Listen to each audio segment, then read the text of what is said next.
Hey everyone, Breyton Paulse here. I've had the privilege of meeting some phenomenal athletes, and today I'm speaking to a true trailblazer in South African sport. Joining me, none other is 31-year-old Babalwa Latsha, SS's own Scrum Queen with 32 Springbok Women's 15 caps, a history maker, and the first woman in Africa to sign a pro rugby contract abroad. Quite incredible. That's leadership, advocacy, and power in motion. Babalwa, welcome. Thank you very much, Breyton. Thank you for having me. Well, let's take it back. You didn't grow up, dreaming of rugby or even become a Springbok women's rugby player, but somewhere along the line, it found you. How did it all begin? Yeah, that's absolutely true.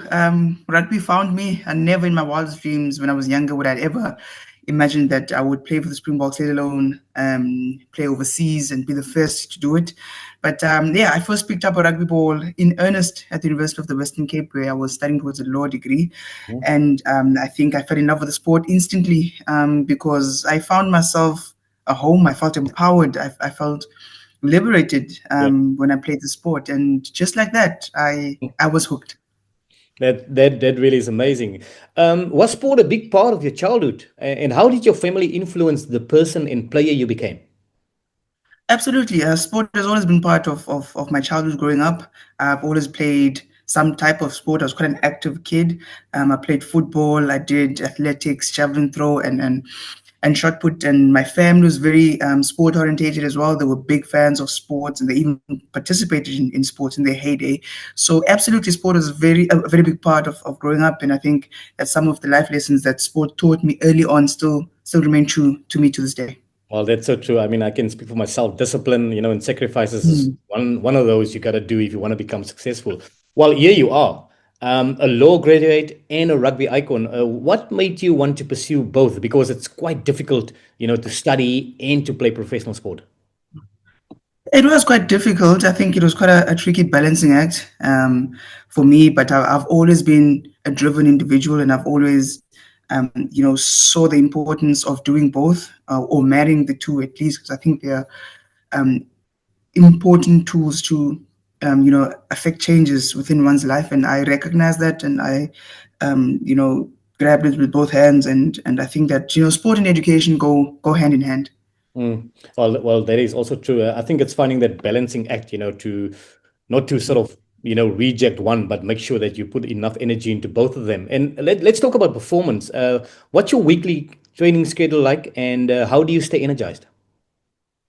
It's quite an interesting one. At the moment, when I am in camp, I train 4 times a week, up to three training sessions a day. So it takes a lot of energy. It's quite taxing, but I think from an energy management point of view, it's quite important again to strike a good balance. With all of that, and to be intentional as well as to where I channel my energy, and how I go about my day and my week from a nutrition perspective, a rest and recovery perspective, and also from an energy management perspective. Well, that is some good advice for especially young girls, looking on. You've competed at the highest level as well, and do you think women's involvement in rugby is becoming easier? Well, absolutely. If I were to compare it to about 10 years ago, when I first picked up rugby ball, there's been some monumental changes. I think we've reached some really good milestones, but of course, there's still a long way for us to go. But the exciting part is that there's loads of potential, and I think that women's sport and women's rugby is finally picking up momentum. And I think that the world is starting to recognize what a beautiful, phenomenal thing women's rugby is, and it's so good to see the support, but also to feel it. Talking about excitement, I'm also very excited because I've seen you guys grow the last year or so with Coach Swayze the Brain, and he's been doing some magic with you girls. The Rugby World Cup is coming up. I think South Africa is going to be behind you, and we're all going to stay glued to our TVs to spur you on. What can fans expect from the Springbok women this year? It's a phenomenal year for women's rugby. It's so exciting that we've qualified for a World Cup again, and we will be competing in a World Cup which will take place in England, which I would like to call my second stomping ground because I've played there for quite a while. But it truly is exciting. With the Springbok women are in Pool D, which is quite interesting. I think we have so much potential to create some upsets in the World Cup, and so it's so important now more than ever that South Africa rallies behind us and gets behind us as we, showcase the truest brand of South African women's rugby.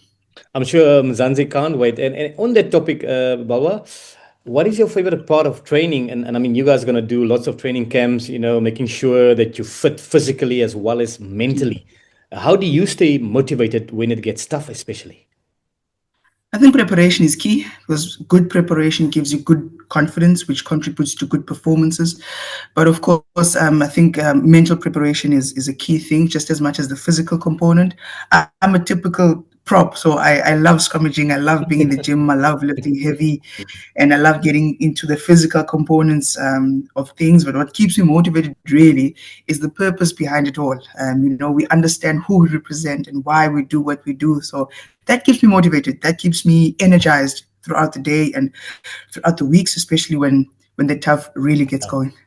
And getting to game day, but BB, what's your mental prep like? Let's be honest, people train, you get fit, but we all know the modern day, so the psychological side of any sport, it's so important. What is your mental prep like for young girls listening? I think for me, music plays a big role in my mental prep. But before that, I love to have a little bit of silence, just to play the game in my head a little bit, to visualize more than anything, visualize where I go from a scrum, what my role is from a line out, and game related things. But beyond that, it's truly to visualize me bringing my best, to visualize me, contributing as best as I can towards the success of my team. But it's very important to block out the noise Yeah, and excuse me, to really calm the nerves a little bit. Nerves are good, but not too much of it. yeah. And then once I'm on the field and that whistle goes, I just express myself and have loads of fun. Yeah, expression is really good, especially, after that first whistle gone. You made history as the first woman in Africa to play professional rugby. What did that moment mean to you? It must have been so special, considering all the challenges you had to face growing up, BB. Absolutely. It was a very special moment. I think it was the turning point actually for me in my career. And in my view, a pivotal moment for South African women's rugby. It was more of a statement to say that we are not short of talent in South Africa. We have what it takes to ply our trade abroad. And I was really grateful to have gotten that opportunity because it meant now a brand new door was open. And so it was up to me, it was my responsibility then to prove them right that yes, in fact, we do have good players in South Africa, and women's rugby is growing, and we are a force to be reckoned with. So it was a moment that I'll never forget in my entire career because it was way bigger than just an opportunity or just me getting the opportunity. It was about creating the space as well and opening the door not for myself but for others as well to go and ply their trade abroad. Wow, that's so beautifully put. What were some of the biggest challenges you faced in this male-dominated sport? I think early on, especially in the budding years of my career, the biggest challenges were, trying to break the mold, trying to challenge stereotypes, and trying to get to get people more than anything to understand that girls can play rugby too. Girls are good at rugby because in the past it was considered to be, a game for boys or men only should play rugby. But I think the biggest challenge was, in fact, proving the fact that women can play rugby too. And it's not a men's game or women's game, it's a game for everyone. I think when like-minded people collaborate, there are such beautiful things that can happen within the rugby space. So I think those were the key challenges in the early stages. Well, talking about those challenges, and we all know rugby is a game of pressure, and pressure will always be there. So when your body's tired, what keeps you going? Oh yeah, I think the magical part of team sport is that you're surrounded by 14 other phenomenal women on the field, and so we are able to draw and give energy from each other. And I think when the pressure is really on, that's when I tap into the preparation. I tap into the knowledge that I've done the work and I'm more than capable of doing what I need to do. And then that then switches my mind back on and, I get on with the task at hand. Babalwa, also you've grown a lot over the last couple of years. I mean, you've like I said, I mean, you're like a trailblazer, and you were a pioneer, for women's sport, in women's rugby, in this country. How did that personal growth sort of shape the energy you bring to the game and to life? It's absolutely important to be able to look inward and channel energy inward first and make sure that you're at the right place inward, your heart is in the right place, your mind is in the right place. That will then make it so much easier for me then to bring my best self and my best energy to the spaces that I occupy, which I think is really important. So I think that how the growth has sort of shaped the energy that I bring is that I tend to look inward first and make sure that my energy towards myself is right before I can then share that positive energy with everybody else. Jeez, I even feel energetic listening to you. What was your first breakthrough, Baba? That moment when it all came together for you? You like, wow, this is actually happening. Mm.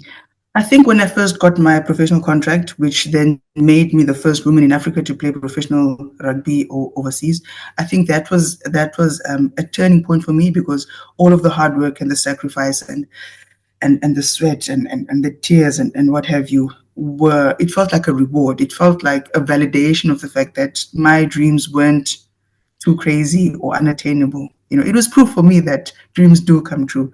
And also what that meant then is that I had the responsibility, but also the privilege of rewriting a brand new chapter for myself, for my community, and potentially for women's rugby as well. Wow, that is absolutely incredible. And Babas, I've seen you a couple of golf days, but when you're not training or competing, what do you do to unwind? Oh well, I'm not. My swing is still needs a bit of work in all fairness, but when I'm not Yeah. playing sports or competing, I find joy in interacting with my community and giving back to my community and being as active as I can be within my community, which is why you'll find me working with the Beast Foundation as ambassador, with Loris as well as an ambassador, and as well as one of the directors of the Menstruation Foundation, who is tasked at fighting period poverty. So those are my passions as well outside of the Yeah. sport. And if I'm not training or competing, I'll be doing that. Well, it's so amazing that you actually give back and take the time out, in your busy schedule to give back. And take us back to when you first make the Springbok squad. That moment, BB. How was that moment? I mean, for me as well. When I think back, I had goosebumps. It was a surreal moment. It didn't feel it's happening. How did it feel for you? My first call up was truly an unforgettable moment. Like you correctly put, it felt surreal, as if like a pinch me moment or something of that nature. But yeah, I was massively excited about it. I felt really, really proud of myself and things like that, and not just myself, but the people who had helped me get there as well. 8 years later, 9 years later, actually, I still feel that sense of pride and excitement and passion when I think about my first call up. But I also understood that it then threw me into a brand new environment, one that took a bit of adjustment, but one that I was very much willing to thrive in. So truly an unforgettable moment, and I don't think anything beats that first call up. Yeah, it is. It is truly, truly special. And speaking about, adjustments, and that kind of stuff that comes with international pressure and playing sport, what has been your toughest part of competing internationally? Because I mean, you've played 32 caps, for the Springbok women's team, and I'm sure at some point things must have been tough. I think for the most part, competing internationally is the toughest part. Truly, is consistency within one's career, especially when you've gone on for long. There's an ebb and flow of one's career, but I think the most important thing is to remain consistent week after week. Of course, things don't go your way sometimes. It's important to be able to have the mental fortitude as well, to be able to bounce back from that and to turn that energy around into something positive, into something that you can actually come back stronger from. So international competitions are always high stakes. So mental fortitude is key, but more than anything, consistency is just as key. And I think that is the toughest part of performing exceptionally well week in, week out. Sure. Spoken like a true leader, BB. And speaking about, inspiring people, who inspired you the most when you were starting out in sport and in life? When I was starting out in life, the person who inspired me the most is my mentor, Advocate Lwazi Mzozoyana. But in sport, I was massively inspired by Tendai Tawarira, the type of player that he was, but also more than anything, the type of human being that he is. Extremely humble, kind, with a massive heart. And I think that for me is really important. It also shapes how I go about the way that I carry myself, massively inspired by that. Together with Serena Williams and Caster Semenya, I think those are phenomenal women who, in my opinion, are the greatest of all time, and they have rewritten their relative sports altogether and changed the shape of it. Yeah. And I think that is phenomenal for me. I'm massively inspired by that. Yeah. Well, we like to be part of a team sport, but personally for you, BB, what is your biggest goals at the moment? At the moment, the biggest goal at the moment is, of course, the Rugby World Cup, which is happening soon. By soon, I mean in August, in England. So my focus and energy is all geared towards preparing well, being at my peak come the time, and also being in a position to contribute as best as I can to our team and to the success of our team. So the Rugby World Cup is a big one. It's a very exciting time. Yeah, we'll be crossing fingers. And we're speaking about goals, we've been speaking about sacrifices, and all that kind of stuff. And so, some advice you would give to young women chasing big dreams in sport? Absolutely. My advice would be that they remain true to themselves. I think there's so much power in authenticity, and that they bring their fullest and best self into those spaces, and that they not be afraid to find their voice, to lead even. And when they need help, please do ask for it. They should find their circle, and that they know that they are not alone. There are people always to support, and who want to see them win. But the key thing is to always bring your truest and authentic self to everything. Sure, so true. And how do you manage the pressure to perform while still enjoying the journey? What's important for me in to answer that question is that to never forget why you started. And yes, it's high performance, but it doesn't mean that you lose the fun, you lose the joy of competing and playing rugby. Rugby is a beautiful sport and it should be enjoyed, but you can still be in a high performance environment. High performance doesn't mean harsh. Mm. High performance for me means performing at your best, and you do that when you enjoy what you do, Mhm. and which speaks to why we started. Most of us started playing sport because we enjoyed it. Yeah, Am I right? yeah, that's true. So it's important to go back to that.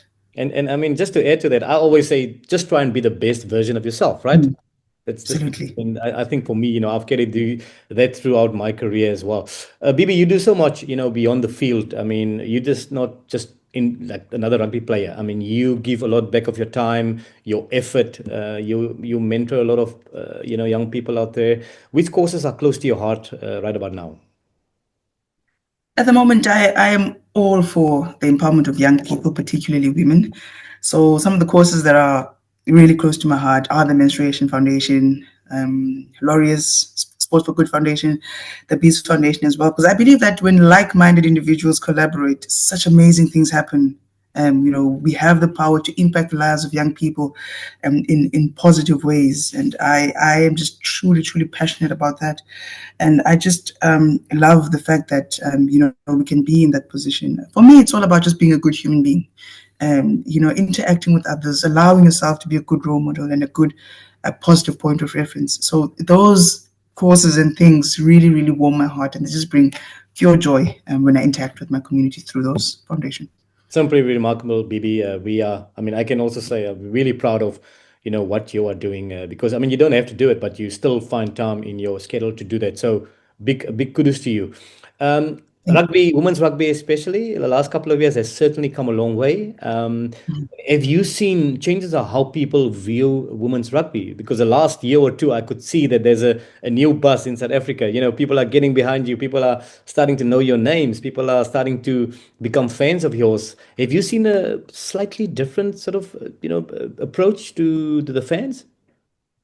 Absolutely, there's been quite a shift in how women's rugby is viewed, because it's been building such great momentum, and there's a phenomenal wave of support and growth within the women's game. And I've had the privilege of witnessing this in England firsthand, who have, in my opinion, the best league in the world. Just the atmosphere around women's rugby, how beautifully celebrated it is and how well packaged it is. It's so great to see people fill up stadiums. And I think that here in South Africa we can emulate that as well. I think it's slowly but surely getting there. And I think that the future for women's rugby looks so exciting, and it's so bright, and it's so important that everybody, all sectors, Yeah. tap into that. I mean, talking about the future of women's rugby, what is your personal feel for, for women's rugby, let's say in 10 years' time? Yeah. Well, my hopes for it, and the type of feeling that I have, is that in the next 10, 15, even 20 years to come, I think women's rugby will become a true household name. I think the players will become household names, national assets and heroes. I'd love to see how the players and relevant stakeholders in the form of sponsorship leverage on that success, because I think that it's coming. It's really coming, and it creates a brand new sort of economic hub for us as well, to uh, create opportunities for one another. And ultimately, I'll just love to see women's sport across the board really take over the world, and become an even stronger force to be reckoned with. I can feel it coming. And last question, Coach Swayze, is he a nice guy? Absolutely, he's a gem. He's a gem of a man, huh? We are so blessed to have him, Yeah. in our program. Yeah. He's a great guy, and his dad jokes are just top shelf. I love them. Love it, love it. BB, well, thanks for your time. I mean, you've broken barriers. You led with great heart and inspired a generation. Thanks for sharing your journey. And to everyone watching, follow Babalwa's path, support women in sport, and remember, success starts with energy. That's why athletes like Babalwa trust Revital Ginseng Plus to perform at their peak. Thank you, BB. Thank you very much.